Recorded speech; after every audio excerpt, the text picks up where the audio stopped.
दोस्तों नमस्कार, मैं हूं डॉक्टर प्रदीप प्रसन्न। आप भी प्रसन्न होंगे, ऐसी आशा ही नहीं पूर्ण विश्वास है। आप सबका स्वागत है मेरे चैनल हिंदी की बिंदी पर। तो आइए आज कुछ नया सीखते हैं नए टॉपिक के साथ।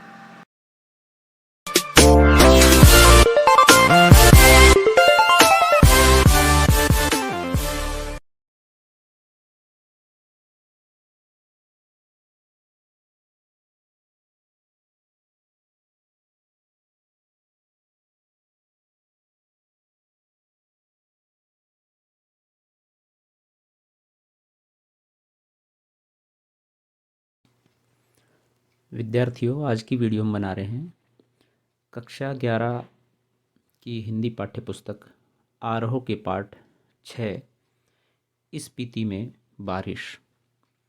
ये कृष्णनाथ जी द्वारा लिखा गया एक यात्रा वृत्तांत है, उससे संबंधित है। इस वीडियो के अंदर हम इस पाठ का वाचन करेंगे, इसका अर्थ, भाव और व्याख्या करते हुए इसको विश्लेषित करेंगे। साथ ही इस पाठ के लेखक कृष्णनाथ जी का संक्षिप्त परिचय पढ़ेंगे और फिर एक वीडियो में इस पाठ से संबंधित जो प्रश्न हैं उनके उत्तरों की वीडियो हम बनाएंगे। तो आइए आज की वीडियो शुरू करते हैं। आप देख रहे हैं हिंदी की बिंदी चैनल। चलते चलते अंत नहीं, अंत बिना छुटकारा नहीं, इसलिए तपस है, धुआं है, यानी इच्छा है जान लेने की, पहचान लेने की। लद्दाख में राग विराग से लिया गया है। सबसे पहले लेखक का परिचय। कृष्णनाथ जन्म सन 1934 में, वाराणसी उत्तर प्रदेश में। आपकी प्रमुख रचनाएं हैं लद्दाख में राग विराग, जिसमें से ऊपर 2 पंक्तियां ली गई है। किन्नर धर्मलोक, स्पीति में बारिश, पृथ्वी परिक्रमा, हिमालय यात्रा, अरुणाचल यात्रा, बौद्ध निबंधावली। हिंदी और अंग्रेजी में कई पुस्तकों का संपादन आपने किया है। लोहिया सम्मान से आप सम्मानित हो चुके हैं। कृष्णनाथ के व्यक्तित्व के कई पहलू हैं। काशी हिंदू विश्वविद्यालय से अर्थशास्त्र में एमए के बाद उनका झुकाव समाजवादी आंदोलन और बौद्ध दर्शन की ओर हो गया। बौद्ध दर्शन में उनकी गहरी पैठ है। वे अर्थशास्त्र के विद्वान हैं और काशी विद्यापीठ में इसी विषय के प्रोफेसर भी रहे। अंग्रेजी और हिंदी दोनों भाषाओं पर उनका अधिकार है और दोनों की पत्रकारिता से भी उनका जुड़ाव रहा। हिंदी की साहित्यिक पत्रिका कल्पना के संपादक मंडल में वे कई वर्ष रहे और अंग्रेजी के मैनकाइंड का कुछ वर्षों तक संपादन भी किया। राजनीति, पत्रकारिता और अध्यापन की प्रक्रिया से गुजरते गुजरते वे बौद्ध दर्शन की ओर मुड़े। भारतीय और तिब्बती आचार्यों के साथ बैठकर उन्होंने नागार्जुन के दर्शन और वज्रयानी परंपरा का अध्ययन किया। भारतीय चिंतक जे कृष्णमूर्ति ने जब बौद्ध विद्वानों के साथ चिंतन मनन शुरू किया तो कृष्णनाथ भी उनमें शामिल थे। बौद्ध दर्शन पर कृष्णनाथ जी ने काफ़ी कुछ लिखा है। इतना कुछ करने के बावजूद कृष्णनाथ जी की सृजन आकांक्षा पूरी नहीं हुई, इसलिए वे यायावर हो गए। अर्थात उन्होंने खूब यात्राएं की और इसलिए यात्राएं करके उन्होंने यात्रा वृत्तांत भी बहुत लिखे।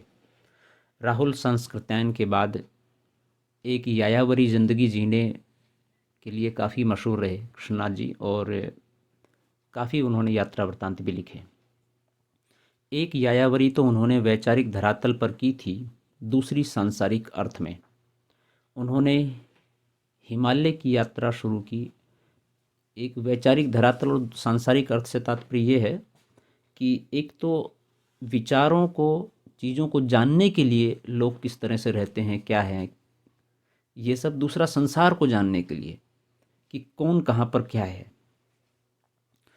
उन्होंने हिमालय की यात्रा शुरू की और उन स्थलों को खोजना और खंगालना शुरू किया जो बौद्ध धर्म और भारतीय मिथकों से जुड़े थे। ये उनकी चिंतन यात्रा है। फिर जब उन्होंने इस यात्रा को शब्दों में बांधना शुरू किया तो यात्रा वृत्तांत जैसी विधा अनूठी विलक्षणता से भर गई। कृष्णनाथ जहाँ की यात्रा करते हैं वहाँ वे सिर्फ पर्यटक नहीं होते, बल्कि एक तत्ववेता की तरह वहाँ का अध्ययन करते चलते हैं। यानी कि यात्रा वृत्तांत से हम सिर्फ वहाँ का अवलोकन नहीं कर सकते, बल्कि उसके माध्यम से वहाँ की बहुत सारी ऐतिहासिक, साहित्यिक, दार्शनिक, भौगोलिक चीज़ों के बारे में जान सकते हैं।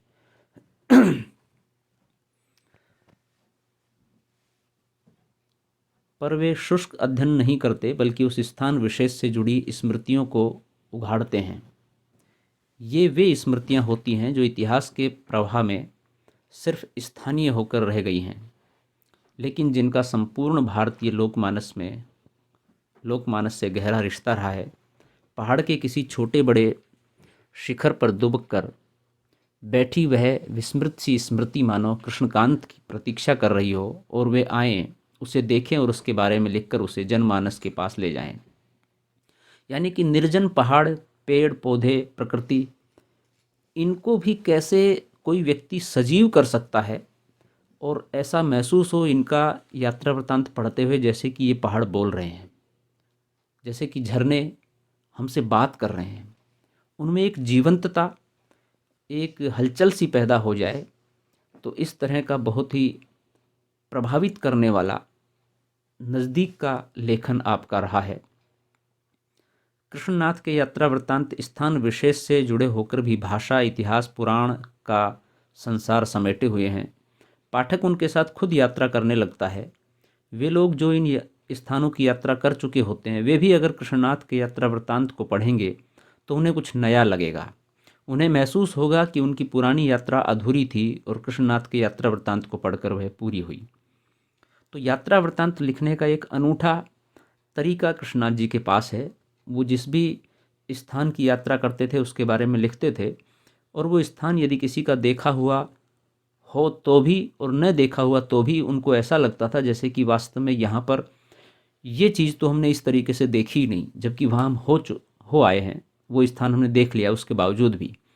और जिसने नहीं देखा हो वो इतना प्रभावित और उत्साहित होगा कि उसके मन में वो स्थान देखने की ललक पैदा हो जाएगी। तो ये उनकी लेखनी का कमाल है, उनकी भाषा का, उनके प्रभाव का कमाल है। और साथ ही साथ वो जिन स्थानों का वर्णन करते थे, लेखन करते थे, उनके इतिहास, पुराण, इन सभी को अपने लेखन में समेट लेते थे, और उसका प्रभाव निश्चित रूप से इतना प्रभावी होता था कि मन में जिज्ञासा उठती थी इन सब चीज़ों को जानने के लिए, उसे देखने के लिए। स्पीति में बारिश पाठ एक यात्रा वृत्तांत है। स्पीति हिमालय के मध्य में स्थित है। यह स्थान अपनी भौगोलिक एवं प्राकृतिक विशेषताओं के कारण अन्य पर्वतीय स्थलों से भिन्न है। लेखक ने इस पाठ में स्पीति की जनसंख्या, ऋतु, फसल, जलवायु तथा भूगोल का वर्णन किया है, जो परस्पर एक दूसरे से संबंधित हैं। पाठ में दुर्गम क्षेत्र स्पीति में रहने वाले लोगों के कठिनाई भरे जीवन का भी वर्णन किया गया है। कुछ युवा पर्यटकों का पहुंचना स्पीति के पर्यावरण को बदल सकता है।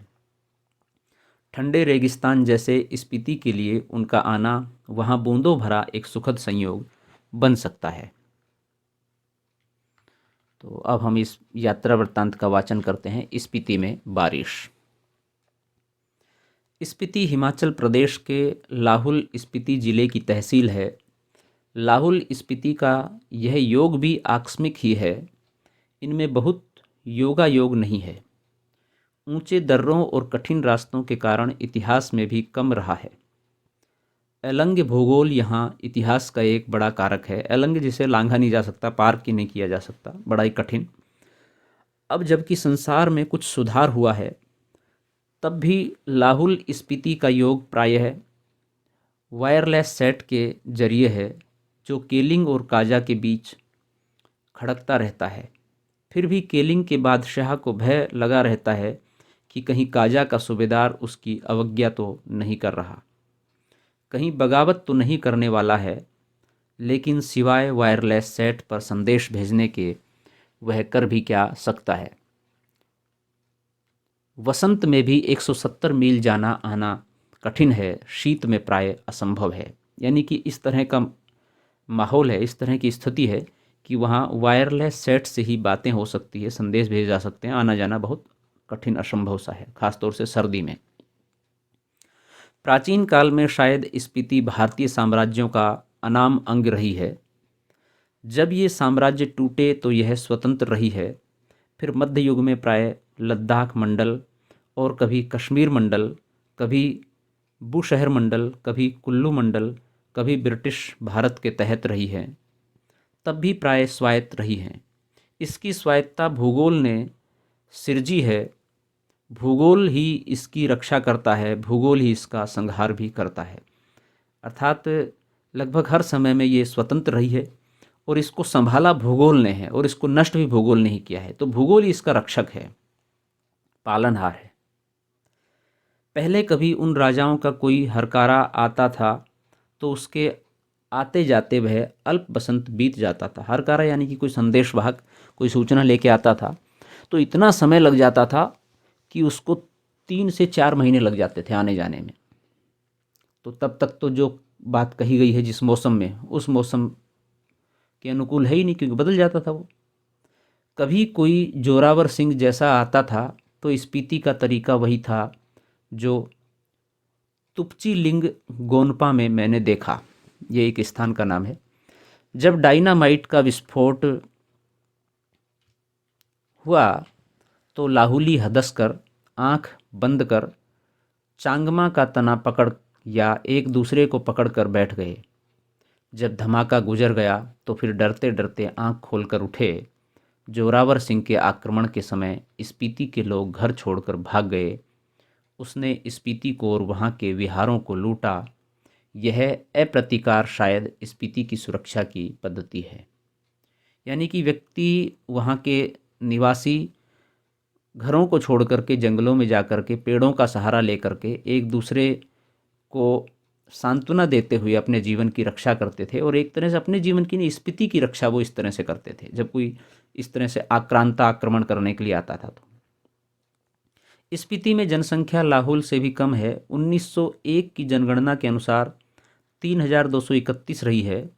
1971 की जनगणना के अनुसार 7196 है। अब देखिए 70 साल में मात्र 4000 लोगों की वृद्धि हुई है वहाँ पर। तो जनसंख्या पर कितना नियंत्रण है। चूँकि जगह ऐसी है कि वहाँ पर जीवन जीना भी अपने आप में एक संकट और कला का काम है, बहुत आसान नहीं है। तो ऐसी स्थिति में बहुत बड़ी जनसंख्या को लेकर के सरवाइव करना मुश्किल है। तो इस बात को भी वो ध्यान में रखते हैं। इसका क्षेत्रफल मुझे 1971 की जनगणना में लाहौल के साथ जोड़कर मिला है, जो 12,015 वर्ग किलोमीटर है। स्पीति का अलग क्षेत्रफल नहीं दिया गया है। इंपीरियल गजेटियर ऑक्सफोर्ड 1908 खंड 23 के अनुसार यह क्षेत्रफल 2155 वर्ग मील है। इस तरह स्पीति की जनसंख्या प्रति वर्ग मील 4 से भी कम है। 1901 में यह प्रति वर्ग मील 2 से भी कम थी।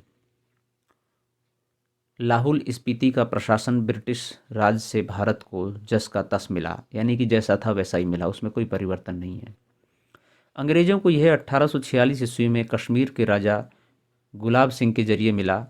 अंग्रेज़ इनके जरिए पश्चिमी तिब्बत के ऊन वाले क्षेत्र में प्रवेश चाहते थे। तिब्बत में अंग्रेज़ी साम्राज्य के दूरगामी हित भी थे। जो भी हो, 1846 में कुल्लू लाहौल स्पीति ब्रिटिश अधीनता में आए। पहले सुप्रीडेंट के अधीन थे, फिर 1847 में वे कांगड़ा जिले में शरीक कर दिए गए। लद्दाख मंडल के दिनों में भी स्पीति का शासन एक नोनो द्वारा चलाया जाता था। यहाँ जो ऊपर भी एक जगह चिन्ह लगा है तो उसका मतलब है वर्तमान 2002 की जनगणना के अनुसार लाहौल स्पीति का क्षेत्रफल 12,210 वर्ग किलोमीटर तथा जनसंख्या 34,000 है। अब 34,000 हो गई 2002 में। और नोनो का मतलब है स्थानीय शासक द्वारा चलाया जाता है। ब्रिटिश भारत में भी कुल्लू के असिस्टेंट कमिश्नर के समर्थन से यहाँ नोनो कार्य करता था।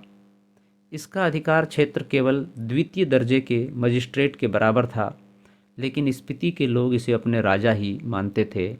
राजा नहीं है तो दमयंती जी को रानी मानते थे, यानी कि उनकी जगह जो नल दमयंती की कहानी है तो उसमें दमयंती को रानी मानते थे, वो शासन चला रही हैं, उसके आदेश से हम राज्य में कार्य कर रहे हैं।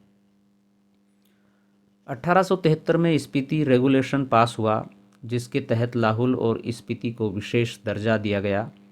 ब्रिटिश भारत के अन्य कानून यहाँ नहीं लागू होते थे।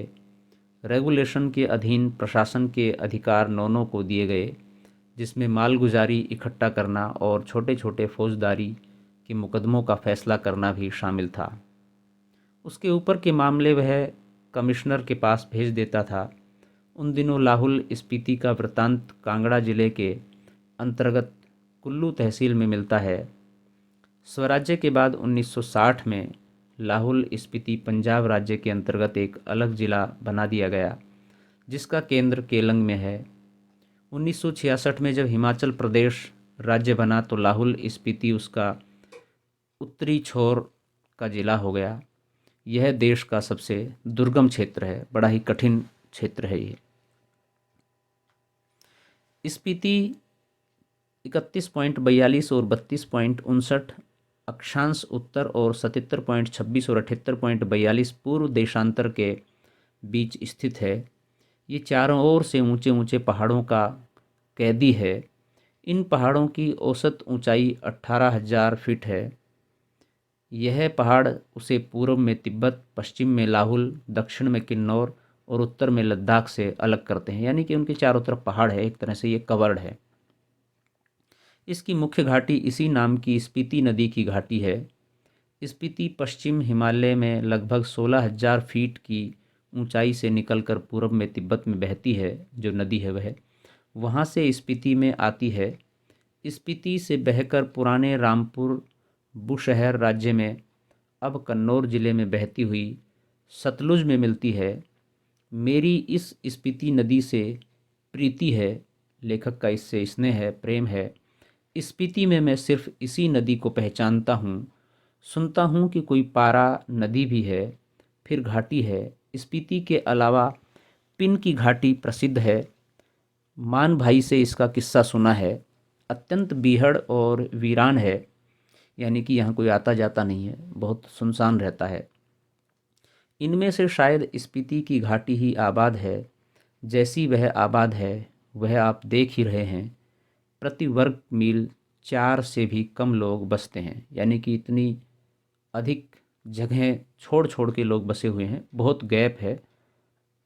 अचरज यह नहीं कि इतने कम लोग क्यों हैं, अचरज यह है कि इतने लोग भी कैसे बसे हुए हैं, यानी कि वहाँ जीवन दूभर है अपने आप में, लेकिन फिर भी ऐसे स्थान पर जीवन निर्वाह करना बहुत बड़ी अपने आप में साधना है एक तरह से। मैंने जब भी स्पीति की विपत्ति बताई है तो लोगों ने यही पूछा कि आखिर तब लोग वहाँ रहते क्यों हैं। 8-9 महीने शेष दुनिया से कटे हुए हैं, ठंड में ठिठुर रहे हैं, सिर्फ एक फसल उगाते हैं, लकड़ी भी नहीं है कि घर गर्म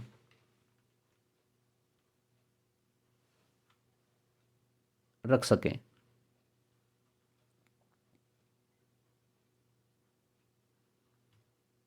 तो ऐसी स्थिति में वहाँ पर जीवन जीना निश्चित रूप से अपने आप में एक कठिन मार्ग का रास्ता तय करना है, और ये बड़ी बात है अपने आप में। लेकिन समस्या यही है, सवाल यही है कि लोग फिर भी क्यों रहते हैं जब इतनी कठिनाई है, लोगों से कट के रहना पड़ता है। जीवन जीने के लिए जो मौलिक चीज़ें हैं, ज़रूरी आवश्यक चीज़ें हैं, उनके लिए भी उनको दर दर भटकना पड़ता है।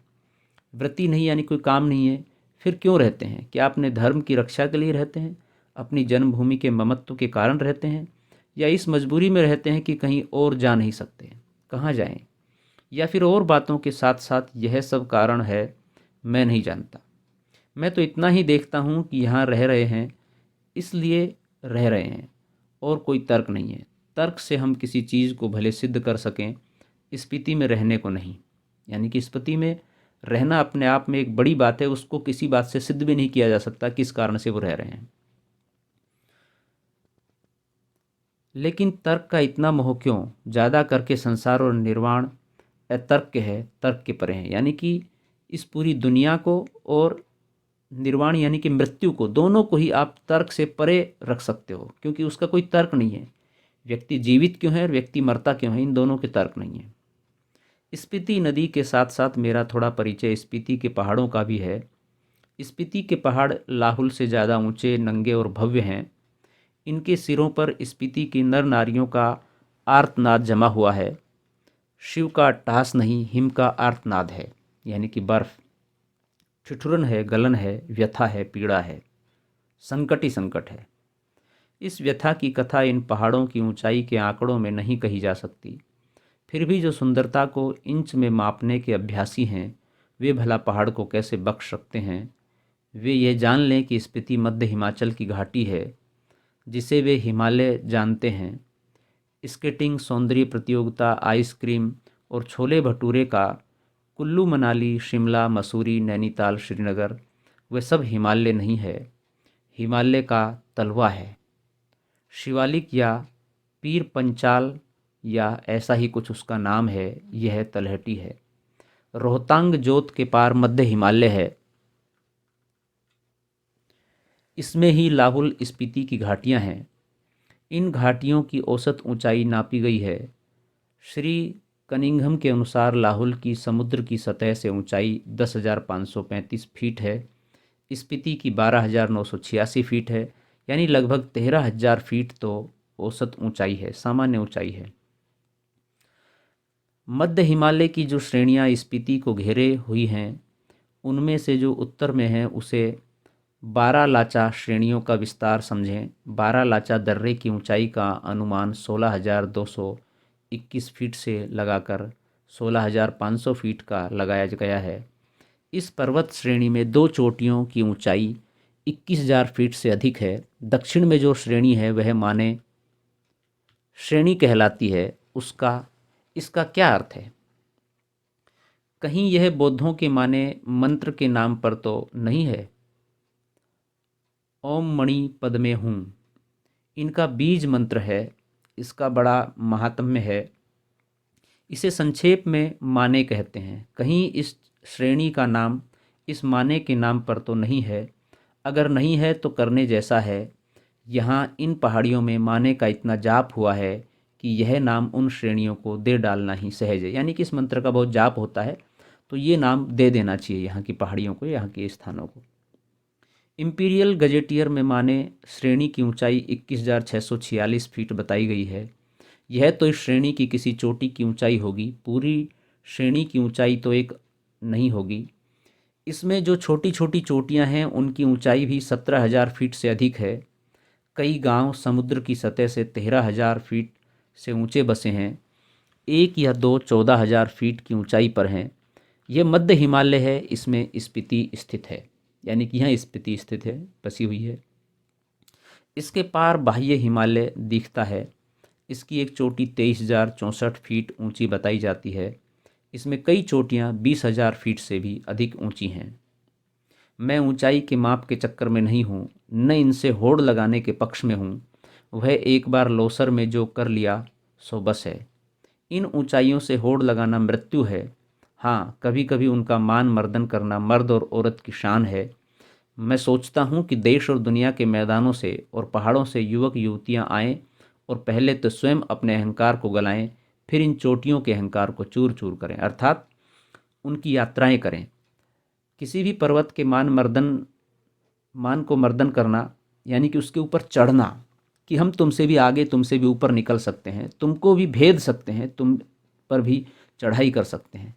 और लेखक यही चाहता है कि पर्यटक लोग आएँ और यहाँ पर कुछ आवागमन प्रारंभ हो, ताकि यहाँ के लोगों की आय हो और यहाँ के लोग अपना जीवन ठीक से यापन कर सकें और दुनिया भी इसको देख सके, जान सके कि ये क्या चीज़ है। फिर इन चोटियों के अहंकार को चूर करें, उस आनंद का अनुभव करें जो साहस और कुव्वत से यौवन में ही प्राप्त होता है। अहंकार का ही मामला नहीं है। ये माने की चोटियाँ बूढ़े लामाओं के जाप से उदास हो गई हैं। युवक युवतियाँ किलोल करें तो यह भी हर्षित हों। अभी तो इन पर स्पीति का आर्तनाद जमा हुआ है। वह इस युवा अट्टहास की गर्मी से कुछ तो पिघले। यह एक युवा निमंत्रण है। युवाओं को आमंत्रण देने की कोशिश कर रहे हैं लेखक।